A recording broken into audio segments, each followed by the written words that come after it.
역대기 상을 우리가 묵상해 왔는데, 우리가 그 역대기 상을 이제 마지막으로 묵상하는 주입니다. 월요일까지죠. 역대기 상이 1장부터 29장까지 있는데, 오늘 본문은 29장입니다.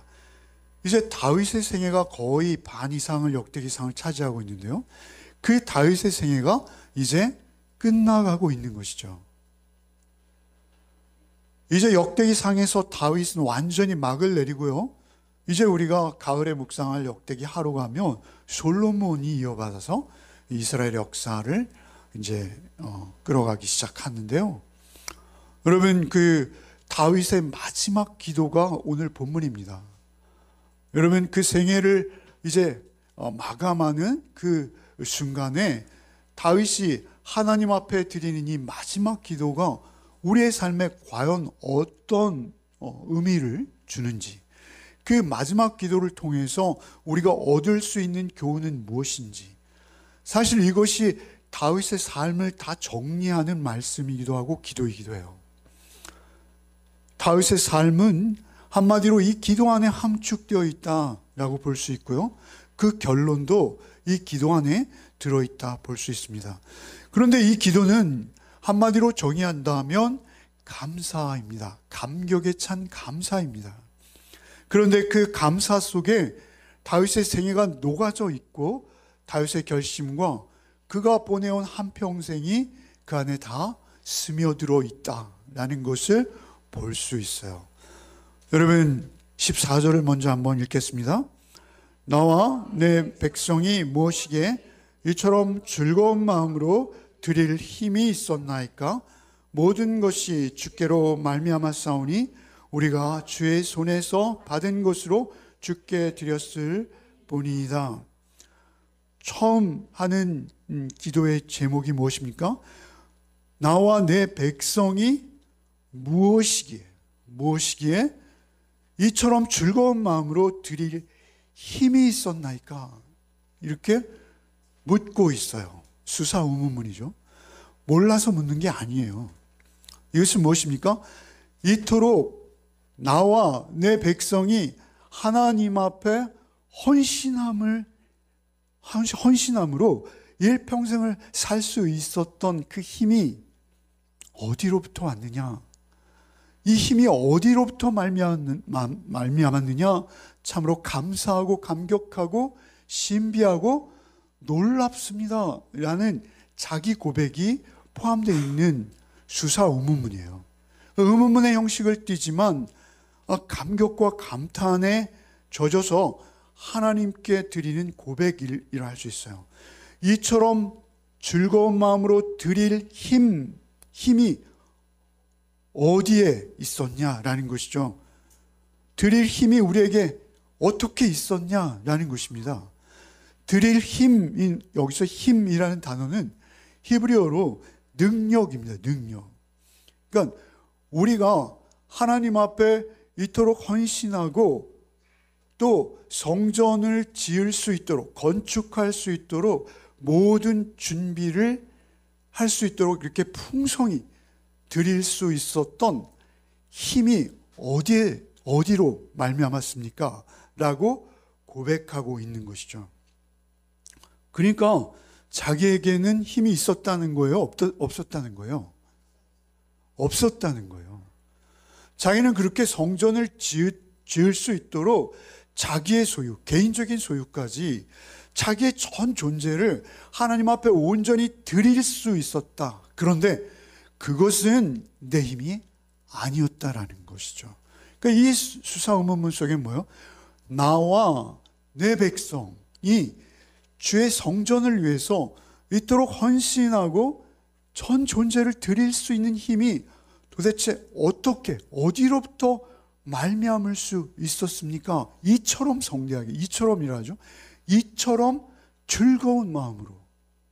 여러분, 즐거운 마음으로 헌신하는 건 쉽지 않습니다, 여러분. 우리가 남들의 이목을 본다거나 아니면 내가 어떤 기복적인 어떤 목적을 가진다거나 아니면 내가 어떤 의무감으로 그냥 마지못해 한다거나 이런 것은 가능합니다.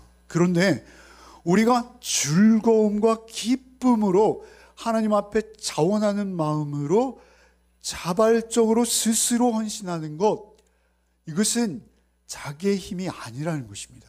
여기 지금 뭐라 하는 거예요? 나와 내 백성이 무엇이기에 이처럼 풍성하게, 풍족하게, 즐거운 마음으로 드릴 힘이 어떻게 있었습니까?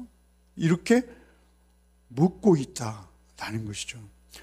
이 막대한 금액을, 여러분 사실 이렇게 헌신했으면 좀 으쓱할 만하지 않습니까? 이렇게 헌신했으면 좀 교만해도 되지 않습니까? 내가 이 성전 지을 거 말이야 다 준비했어, 내가 다 준비했어, 너희들 알지? 이렇게 할 만하지 않습니까? 주보에다가 크게 이름도 내고 그러는 게 당연한 것 같지 않습니까? 그런데 그렇게 하지 않고 오히려 이것은 내 힘이 아니었습니다. 이것은 내 능력이 아니었고 이것은 내 생각과 계획도 아니었습니다. 사실은 이런 의미가 이 안에 함축되어 있는 거예요.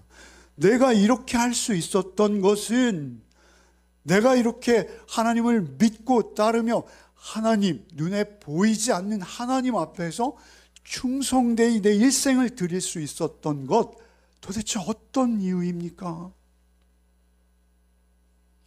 이게 인생의 후반부에 다윗이 드릴 수 있는 기도였어요. 얼마나 놀랍습니까? 사실 인간은 그 소유를 위해 산다고 해도 과언이 아닙니다. 요즘 우리가 청문회 보고 그러시잖아요. 여러분, 그 소유가 우리의 인생의 목적인 것처럼 살아가는 게 보통 평범한 인간들의 모습일 수밖에 없습니다. 그 소유를 하나님 앞에서 조정한다는 건 쉽지 않습니다. 인간은 그저 소유에 관한 다다익선인 것이죠.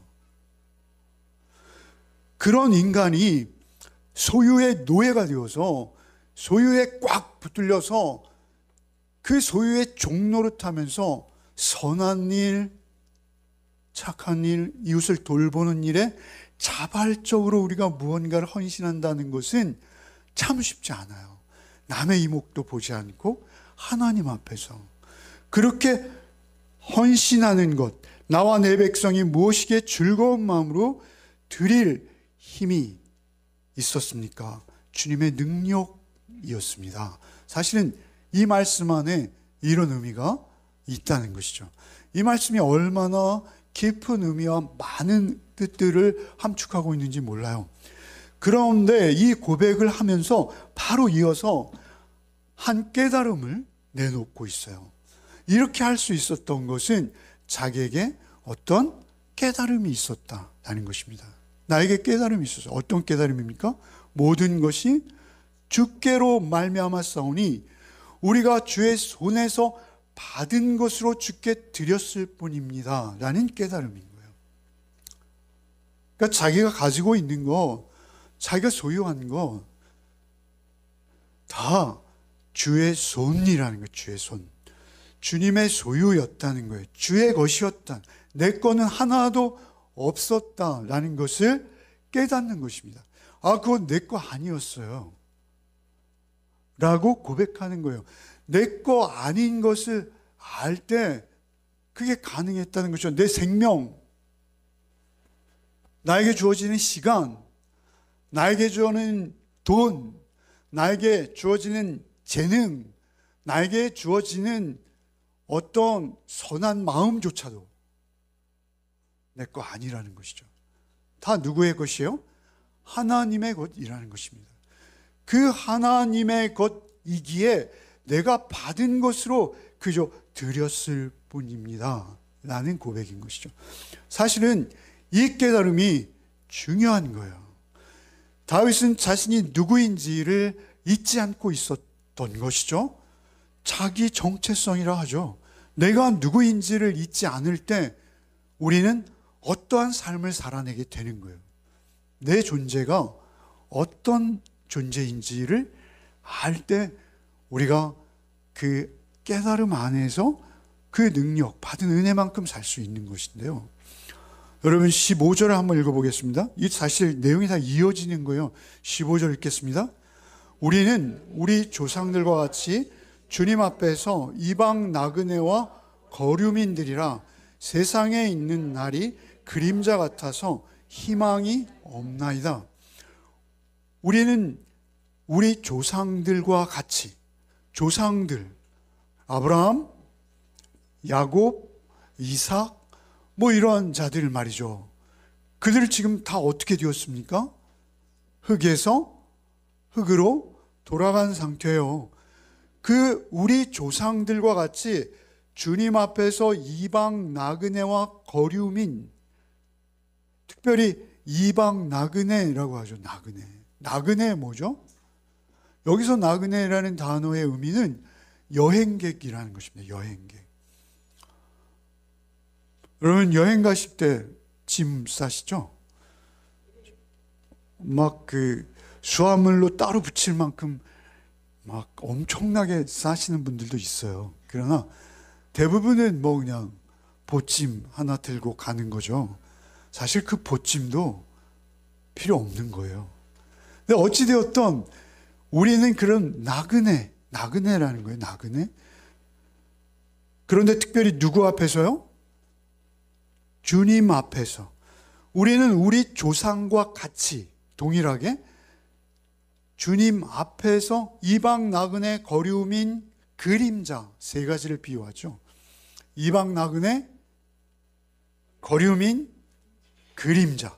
대답을 좀 하세요. 이방 나그네, 거류민, 그림자 같은 존재라는 거예요, 자기는. 근데 누구 앞에서요? 주님 앞에서. 이게 중요한 거예요. 그러니까 그의 깨달음은 무엇입니까? 나는 주님 앞에서 이방 나그네요, 거류민이라는 것은 외국인이라는 거예요. 외국인.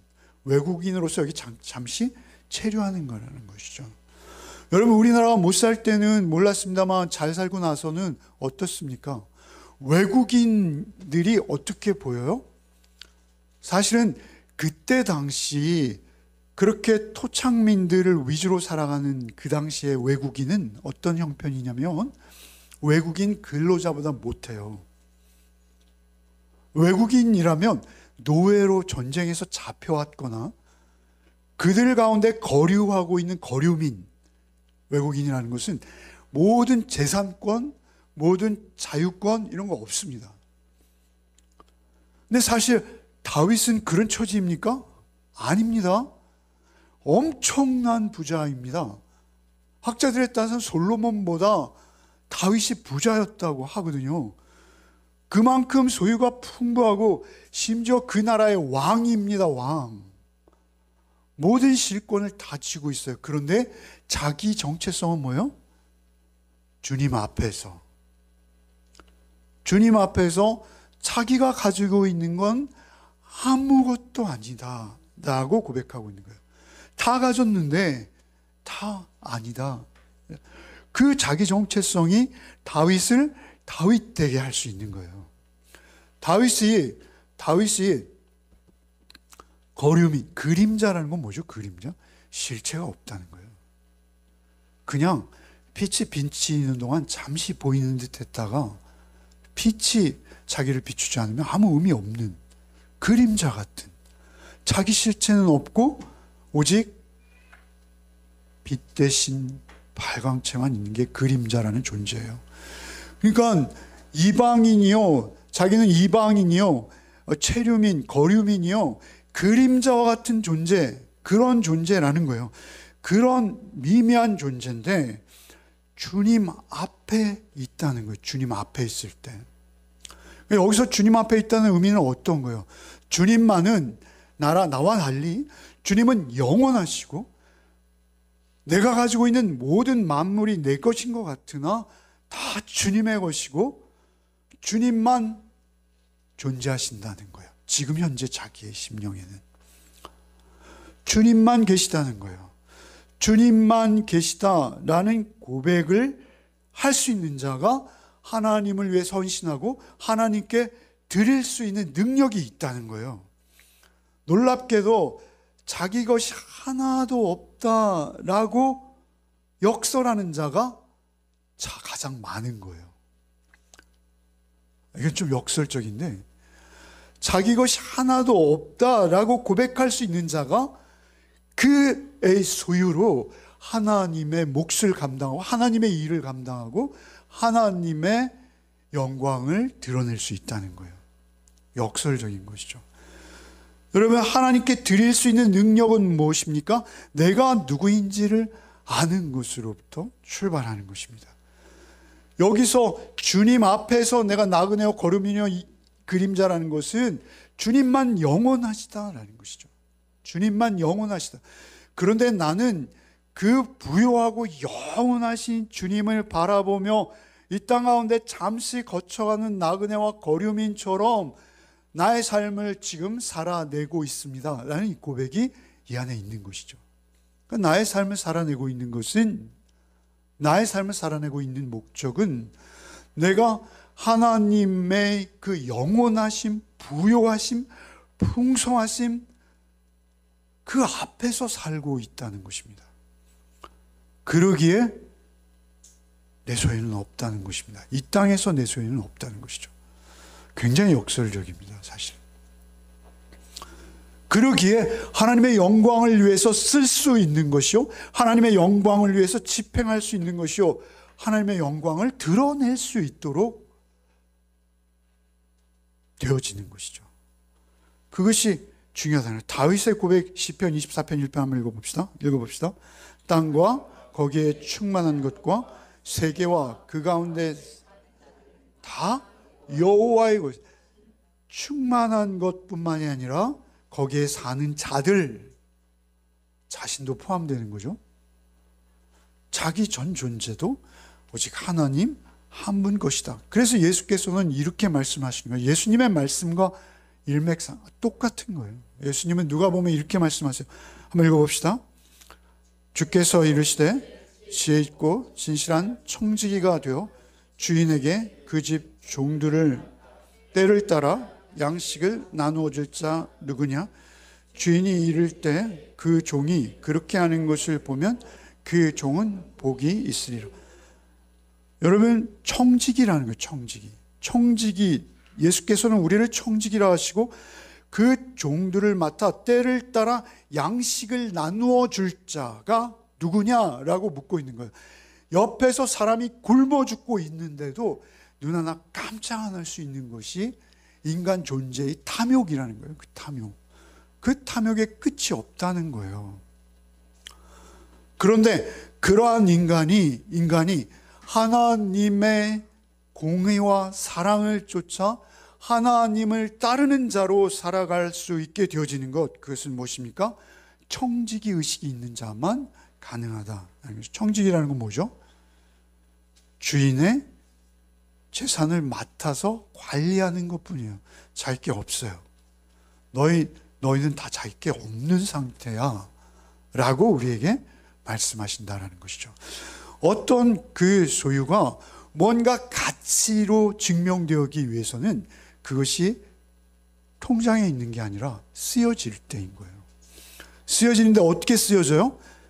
하나님의 성전답게, 하나님의 이름을 드러내기 위한 그 성전, 하나님의 성품과 하나님의 인격을 드러내는 그 성전, 그 성전답게 그것들이 집행되어지고 쓰여질 때만 가치로운 것입니다. 그렇게 깨달아 알고 그 능력, 곧 그 힘을 얻어서 자신들이 그 성전 지을 수 있는 재료들을 헌신할 수 있었습니다. 이렇게 말하는 것이죠. 성전 지으는 재료들을 헌신할 수 있게 된 것은 하나님께서 나에게 이러한 정체성의 깨달음과 모든 것을 주셔서 가능했습니다. 여러분, 16절, 이어지는 16절 한번 읽겠습니다.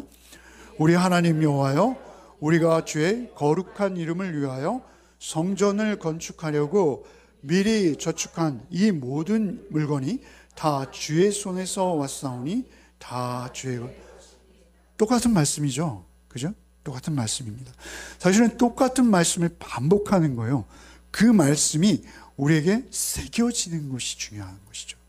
똑같은 말씀, 알아. 그게 중요한 것이 아니라 우리가 공감하고 동일한 마음이 되는 게 중요해요. 그런데 특별히 여기서 우리가 주목할 것은 우리 하나님 여호와여, 우리가 주의 거룩한 이름을 위하여 성전을 건축하려고, 우리가 주의 거룩한 이름을 위하여 주의 성전을 건축하려고, 주의 성전을 건축하려고 돌도 드리고 금도 드리고 은도 드리고 각종 청보석, 옥보석, 보석도 드리고 자신의 전 소유를 하나님 앞에 성전 건축을 위해 드렸는데, 사실은 이것은 돌로 된 집을 짓기 위해서 드린 게 아니라는 거예요. 놀랍지 않습니까? 여러분, 뭐라는 거예요? 거룩한 이름을 위하여 성전을 건축하려고. 그러니까 그 성전 건축의 목적이 뭐라는 거예요? 주의 거룩한 이름을 나타내는 게 목적이에요. 여러분, 성전을 아무리 엄청나게 건축해 놔도 그게 주의 이름을 거룩하게 드러내기는커녕 주의 이름을 탐욕스럽게 드러내고 있다면 그건 건축이 아닌 거예요, 여러분. 그러니까 무엇이죠? 건축, 여러분, 돌로 짓는 집은요, 이단이 더 잘 지어요. 요즘 뉴스 보니까 여러분, 통일교가 숲속에 지어놓은 그 돌 보셨어요? 와, 전 그거 보고 깜짝 놀랐습니다. 이 3단계로 돼 있는데 얼마나 잘 지었는지요. 뭐 12제자들 조각이 대리석으로, 하얀 대리석으로. 근데 12명이 아니라 13명이더라고요. 거기 한 명 누가 서 있어요, 더. 근데 하여튼 중요한 건 그렇게 잘 지어 놓으면 그게 성전이 아니라는 거예요. 성전은 돌로 지은 집이 아니라 뭐라는 거예요? 하나님의 이름을 위하여 건축하는 거예요. 단정하면 되는 거예요. 그냥 그 형편과 처지에 맞으면 되는 거예요. 그 모여서 하나님의 말씀을 나누고 그 말씀 안에서 자신들을 확인하고 그런 공간인 거예요. 성전은 오히려 누가 성전이라고 하세요? 예수께서는 우리 자신이 성전이라고 하신 거예요. 그래서 성전은 이제 그 실체가 오신 거예요. 하나님의 이름을 가장 많이 드러내고 영광되게, 지난주에도 하나님의 이름이 성전이라고 그랬죠. 그 이름은 뭐예요?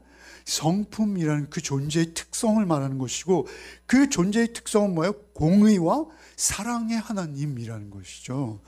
그 공의와 사랑의 하나님, 그 거룩한 이름, 그 거룩한 구별되어진, 세상과 구별되어지고 모든 죄로부터 구별되어진 그 거룩하신 이름을 위하여 지어진 성전, 그것은 예수님이신 것이요, 그 예수님이 우리 안에 오심으로 우리가 누가 된 거예요? 성전이 되어진 거예요. 그래서 사실은 이 말씀을 읽으면서 우리가 놀라게 되는 것은, 이 말씀을 깊이 있게 묵상하면서 한 절 한 절 그 의미들을 쫓아가다 보면 역시 이 말씀도 하나님 자신의 영광과 하나님을 드러내는 말씀인 거예요. 우리 생의 목적이 그거예요. 하나님을 드러내는 것이에요. 나를 찾아주시고 나를 깨닫게 하시고 나에게 임해 주신 그 하나님의 영광, 그 공의로우심과 그 사랑스러우심을 내가 한 자락이라도 드러낼 수 있다면 우리도 성전인 거예요. 그래서 우리가 성전이라는 것은 무엇입니까? 우리가 교회를 크게 잘 짓자라는 것이 아니라, 내가 그 성전의 재료는 무엇입니까? 여러분의 성품인 거예요. 하나님의 형상을 닮은 여러분 사랑과 희락과 화평과 자비와 양성과 충성과 온유와 절제와 같은 여러분의 그 성품, 여러분의 인격, 여러분의 삶의 모습, 여러분이 이웃을 만나서 하나하나 대하는, 가족들을 대하고 그들과 신뢰의 관계를 쌓고 그들을 통해서 하나님의 성품을 드러내고, 그것이 성전이라는 거예요. 여러분, 다윗은 사실은 이런 그 우리 눈에 보이는 물질과 형상으로 나타나지만 그 의미는, 사실 의미는 묵상해 보면 우리가 다르지 않습니다. 거의 동일합니다. 여러분, 이 말씀 바로 이거예요. 고린도전서 6장 19절 20절 한번 읽어봅시다. 고린도전서 6장 19절 20절 읽어봅시다. 너희 몸은 너희가 하나님께로부터 받은 바 너희 가운데 계신 성령의 전인 줄 알지 못하느냐? 너희는 너희 자신의 것이 아니라 값으로 산 것이 되었으니 그런즉 너의 몸으로 하나님께 영광을 돌려라. 똑같은 말씀입니다, 여러분. 다윗의 고백과 별반 다르지 않습니다. 뭐라 하십니까? 너희 자신의 것이 아니라 하시죠. 다윗의 고백 아닙니까? 그대로 너의 자신의 것이 아니다. 너희가 성령의 전인지 알지 못하느냐? 값으로 산 것이 되었으니. 다윗은 희미한 모형과 그림자를 통해서 주 예수를 알았어요. 그때 당시의 백성들은 그 제사제도와 그 피 흘리는 어린 양과 소와 제물로 드려지는 이런 것들을 통해서 예수를 희미하게 알고 있었습니다만, 우리는 이제 그 실체가 오셨어요. 그래서 우리가 값으로 산 것이 되었다라는 것은 뭐예요? 우리가 우리의 소유가 아닌 것이 하나님의 피로 우리를 값주고 사셨어요. 그래서 우리가 탐욕, 그 욕심과 욕망에 매여서 종노릇하며 애굽의 종노릇하다가 우리가 예수 그리스도 어린 양의 피로 구속함을 얻었어요. 그 얻음으로 우리는 우리 게 아니라 하나님 것이 되어버린 거예요. 하나님 것이 되어버린 거예요. 그래서 이제는 하나님의 소유로 너희 몸을 하나님께 영광 돌리는 도구로 삼으라.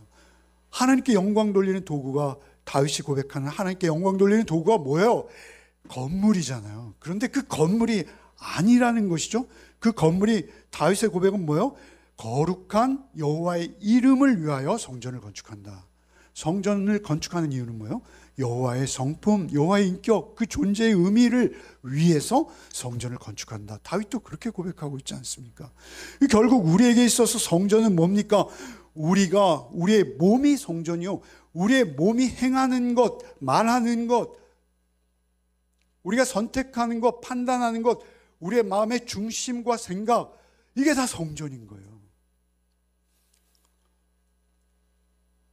그래서 우리는 늘 내 존재와 내 정체성을 잊지 아니하고 그 안에서 내가 주의 피값으로 산 것이 되었다라는 것을 놓치지 않는 거예요. 여러분, 에베소 1장 7절 한번 읽어봅시다. 우리는 그리스도 안에서 그의 은혜의 풍성함을 따라 그의 피로 말미암아 속량 곧 죄사함을 받았느니라. 속량 곧 죄사함을 받은 거예요. 우리가 죄의 종노릇하던 우리가 그 피로 주님의 우리를 값주고 우리가 자유를 얻었어요. 자유를. 그 자유는 어떤 데 쓰여야 되는 거예요? 그 자유로 우리의 방탕한 기회를 삼을 것이 아니라 그 자유로 우리는 하나님 되심을 드러내는 거예요. 그게 하나님의 영광을 올려드리는 거예요. 그렇게 하나님의 하나님 되심을 증거하는 삶을 이제는 우리 존재가 그러한 존재로 바뀌어서 그러한 존재로 살아내게 되었다라는 것이죠. 여러분, 우리가 숨쉬고 먹고 마시고 일하고 누군가 관계를 맺고 이 모든 것들 속에서 순전히 하나님의 영광, 하나님의 살아계심, 그것을 드러내려는 목적의식을 잊지 않고 우리가 살아갈 때 우리도 성전인 거예요. 17절을 읽겠습니다. 17절 읽읍시다.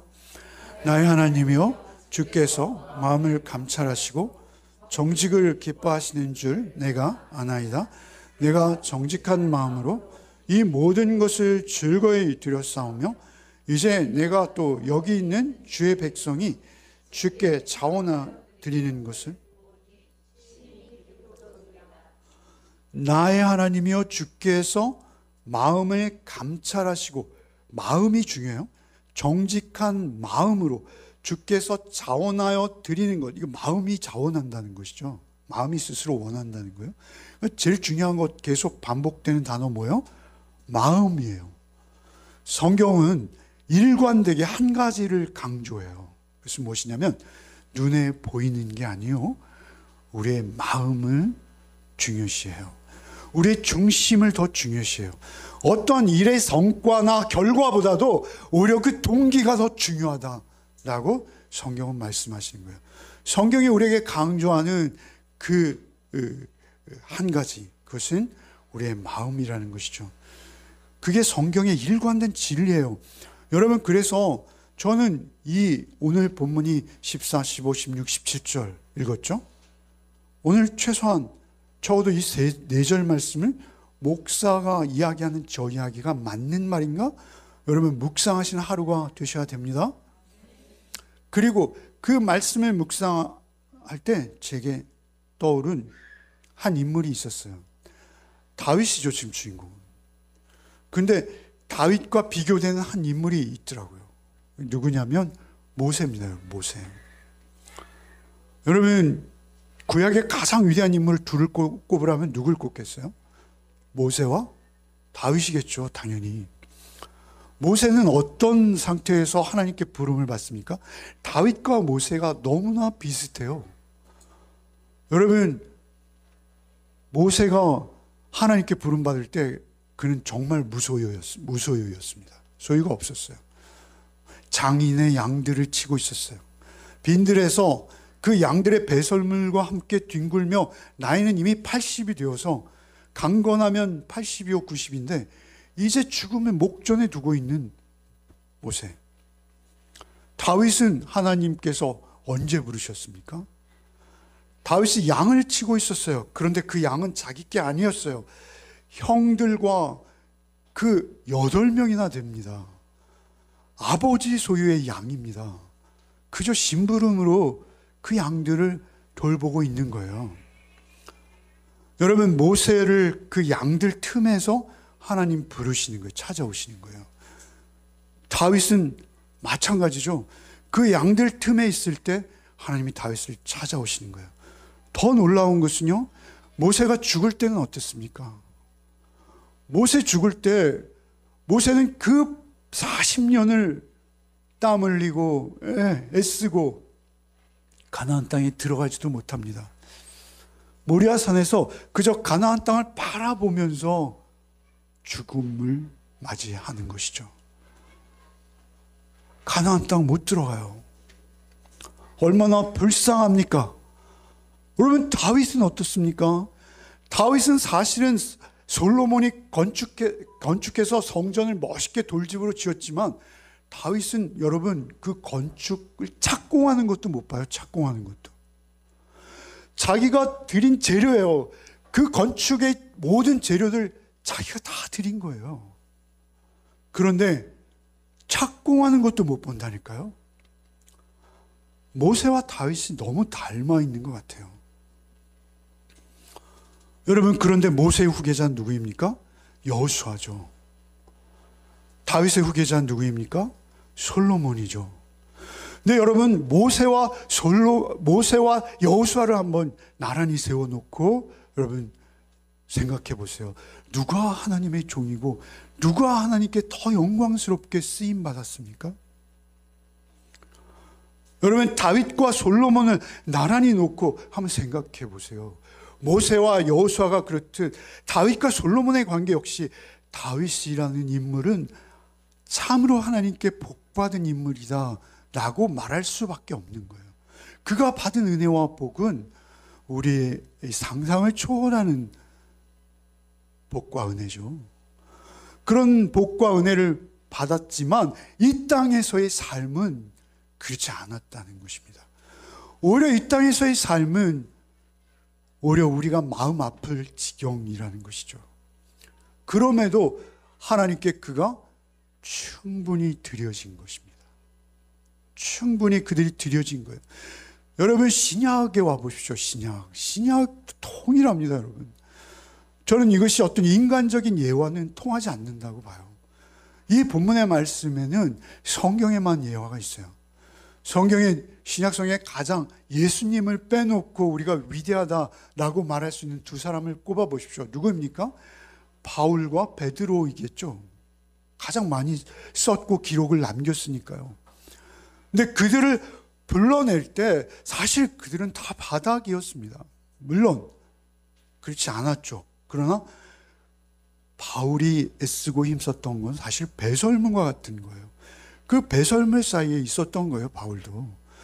그런 그들을 하나님께서 찾아오시고 그들을 불러내셔서 사용하셨어요. 그런데 그들이 이 땅에서 맞았던 생애의 마지막 모습들은 처참했어요, 둘 다. 한 사람은 전승에 가면 십자가에 거꾸로 달렸고 한 사람은 목이 잘렸습니다. 여러분, 얼마나 비참합니까? 그러나 그들이 예수의 복음이 이토록 능력 있게 우리에게까지 전해질 줄 알았을까요?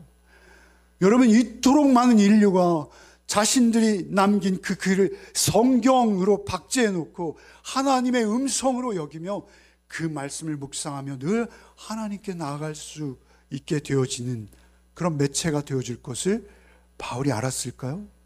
베드로가 알았을까요? 여러분, 그들은 그런 것 하나도 보지 못한 채 그냥 비참한 모습이었습니다. 생애의 마지막이.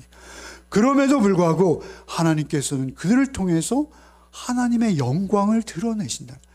하나님의 영광을 드러내신다는 건 뭐예요? 영광을 드러내신다. 성전되게 하셨다는 거예요. 그들의 삶 자체가 하나님의 영광이요, 하나님을 드러내는 성전이라 해도 전혀 흠이 없는 그러한 삶으로 위대하게 그들을 사용해 주셨다라는 것이죠. 우리가 몰라서 그런 삶을 살지 못하는 게 아닙니다. 우리는 다 알고 있습니다. 우리는 다 느끼고 있습니다. 우리에게 한 가지 능력과 힘이 없는 거예요. 무엇입니까? 내가 받은 은혜를 잘 모르는 거예요. 내가 받은 은혜를 모르기에 우리는 그런 삶을 살지 못한다. 안타까운 거죠. 여러분, 그 은혜를 사모하시기 바랍니다. 우리의 인생이 얼마 남지 않았습니다. 그러한 상황 가운데서도 우리가 그 은혜를 사모할 때 하나님께서는 우리에게 하나님의 영광을 우리에게도 드러내 주실 줄 믿습니다. 여러분, 그래서 바울 사도는 이렇게 우리를 권유하는 거예요.